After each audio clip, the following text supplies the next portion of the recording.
Menteri Kesihatan sementara Brazil memastikan kerajaan mempunyai belanjawan bagi membendung Zika. Ricardo Barros berucap sehari selepas Presiden yang digantung perkhidmatannya, Dilma Rousseff, menghadapi perbicaraan kerana menyalahgunakan undang-undang belanjawan. Berucap kepada media di Brasilia sebagai sebahagian bagi mewakili kerajaan sementara berhaluan tengah pimpinan Michael Temer, Tuan Barros berkata, para pegawai perlu meneruskan bagi menguatkuasakan plan yang sedia wujud. Beliau berkata pihaknya mempunyai perjanjian antarabangsa dan melakukan kerjasama bagi menghapuskan nyamuk pembawaan virus Zika.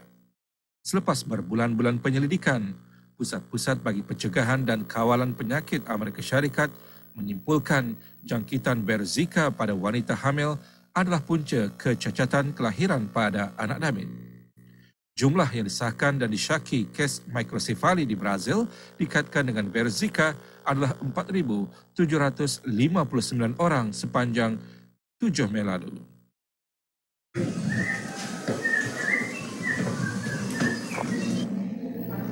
Kementerian Kesihatan Nigeria telah mulai mendorong penduduknya untuk menjalani ujian air kencing bagi mengesan malaria UMT yang dilakukan menggunakan teknologi baharu, menggunakan contoh air kencing, bukannya ujian darah konvensional.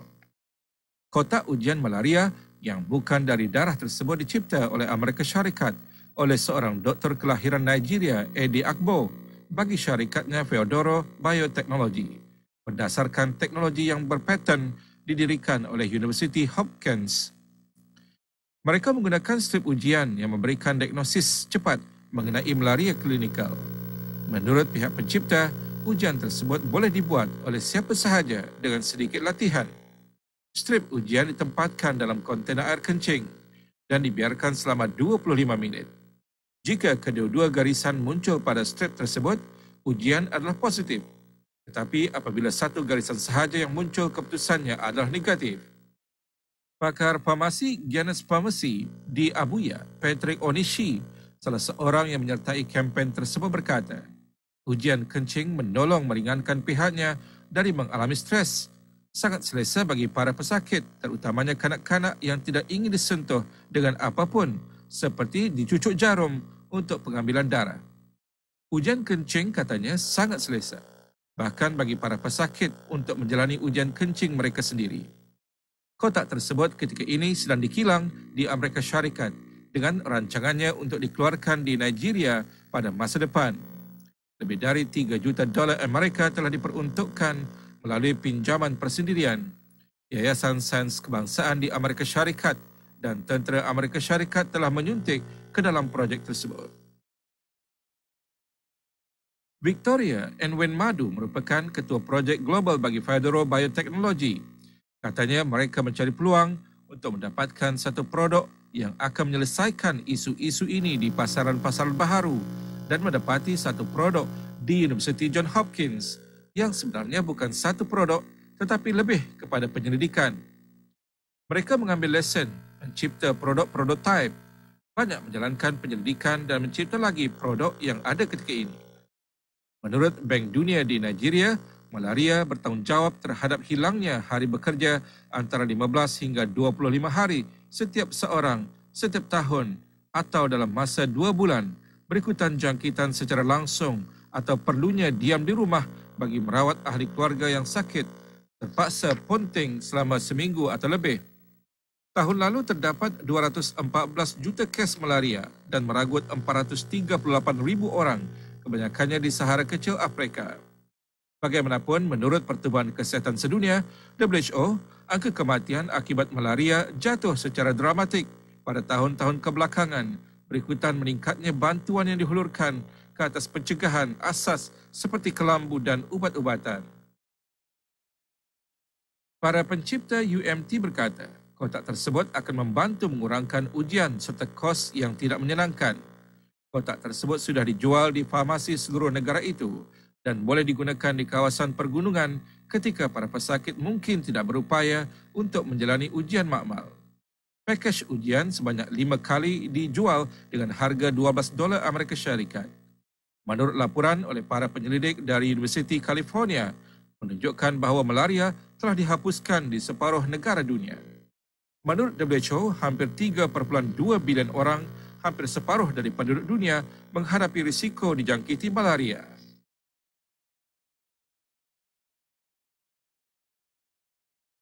Malawi telah memulakan ujian penggunaan drone bagi mempercepat masa yang ia ambil untuk menjalankan ujian ke atas anak damit yang tinggal di kawasan pedalaman bagi virus HIV. 10% dari penduduk Malawi mengidap HIV, salah satu kadar tertinggi dari virus maut di dunia itu. Agensi Kanak-Kanak Bangsa-Bangsa Bersatu UNICEF telah menjadi rakan kongsi kepada syarikat drone yang beribu pejabat di Amerika Syarikat, Metanet, untuk mencipta program yang membina kenderaan aerial yang tidak dipandu UAV dengan mengambil contoh dari pusat kesihatan setempat dan menghantarkannya ke makmal-makmal para pakar. Terdapat 8 makmal seumpamanya di seluruh negara itu yang keramaian penduduknya lebih dari 16 juta orang.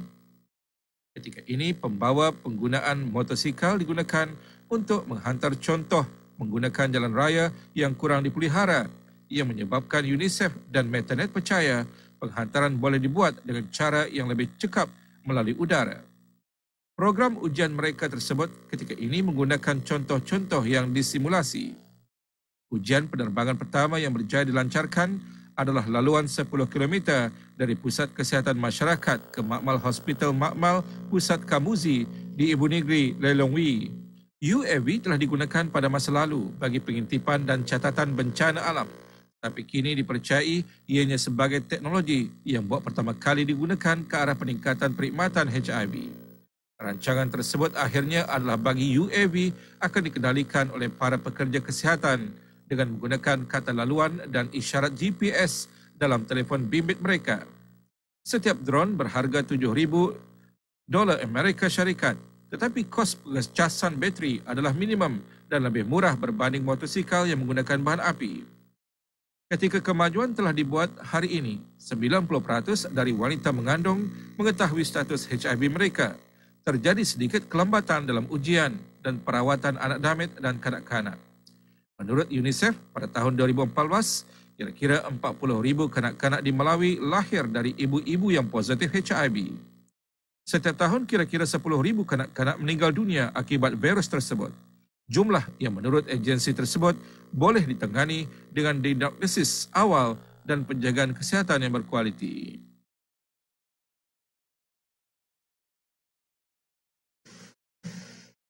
Seorang pegawai eksekutif dari syarikat gergasi barangan Britain, Reckitt Benckiser, menerima semasa sidang media yang penuh emosi ketika beliau meminta maaf terhadap kecederaan paru-paru yang dikaitkan dengan penggunaan produk pelembab yang dipasarkan oleh syarikat berkenaan.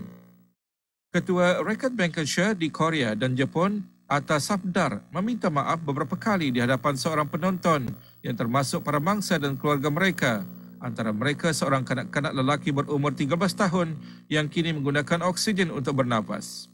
Sidang media di sebuah hotel di Seoul menjadi mercu tanda pertama penerimaan orang ramai terhadap tanggungjawab yang dipikul oleh syarikat berkenaan kerana peranannya dalam kontroversi yang telah mencetuskan kemarahan awam sejak tahun 2011. Ketika Safdar berucap, seorang lelaki naik ke atas pentas, berteriak dan menampar belakang tengkuknya. Tahun lalu, kerajaan berkata 92 orang dipercayai mati dari akibat-akibat yang dikaitkan dengan produk-produk pelembab, tetapi tidak semuanya dipasarkan oleh Reckitt Benckiser. Rangkaian kumpulan tersebut di Korea Selatan pada ketika itu.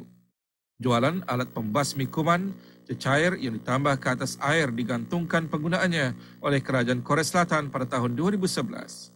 Safdar berkata, kira-kira 178 pengguna produknya adalah antara yang dipercayai oleh kerajaan Korea Selatan telah terjejas kesihatan mereka dan beliau telah menggariskan rancangan untuk menubuhkan panel bayaran pampasan. Korea Selatan berkata 530 orang telah mendaftarkan dakwaan mengenai penyakit paru-paru kerana menggunakan pembasmi kuman yang dipasarkan oleh Oxy Reckitt Benckiser pada tahun 2011 serta produk-produk yang sama yang dipasarkan oleh syarikat-syarikat lain. Menurut kerajaan, Korea Selatan satu-satunya negara yang memasarkan produk tersebut dan para pendakwa raya Korea Selatan telah membuka siasatan ke atas pembuat produk berkenaan. Kira-kira 20 orang terdiri dari aktivis alam sekitar dan keluarga para mangsa mengadakan perhimpunan di depan pejabat pendakwa raya daerah pusat Seoul sebelum memfailkan aduan untuk mendakwa para eksekutif auksi Rakyat Bankasha. Syarikat tersebut mengubah nama unit setempatnya pada Rakyat Bankasha Korea pada tahun 2014. Rakyat Bankasha merupakan jenama global termasuk antiseptik Dettol.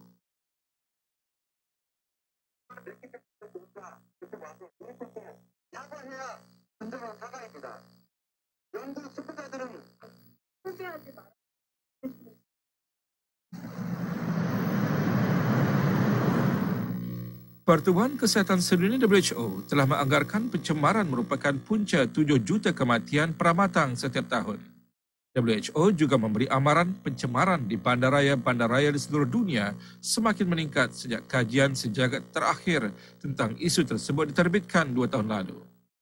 Pengarah WHO bagi kesihatan awam, kesihatan alam sekitar dan sosial semasa taklimat media di Geneva menekankan senario ini jelas merupakan masalah kesihatan awam yang menggerunkan. Justru jelas Maria Neira, Pertubuhan Kesihatan Sedunia itu perlu meningkatkan kesedaran, meningkatkan langkah-langkah yang perlu diambil serta semua negara perlu memantau kualiti udara. Bagaimanapun dari sudut pandangan positif, Neira menegaskan lebih banyak bandaraya telah melaporkan mengenai pencemaran udara dan data kutipan. Dalam tahun 2014, apabila WHO mengeluarkan ujian terakhirnya, pengkalan datanya mengandungi 1,600 buah bandaraya. Tetapi kini ia merangkumi 3,000 bandaraya dari 103 negara. Bandaraya yang mencatatkan tahap pencemaran yang paling tinggi masih di India dan China. Bagaimanapun, Neira enggan menjelaskan bandaraya-bandaraya yang paling kotor di dunia.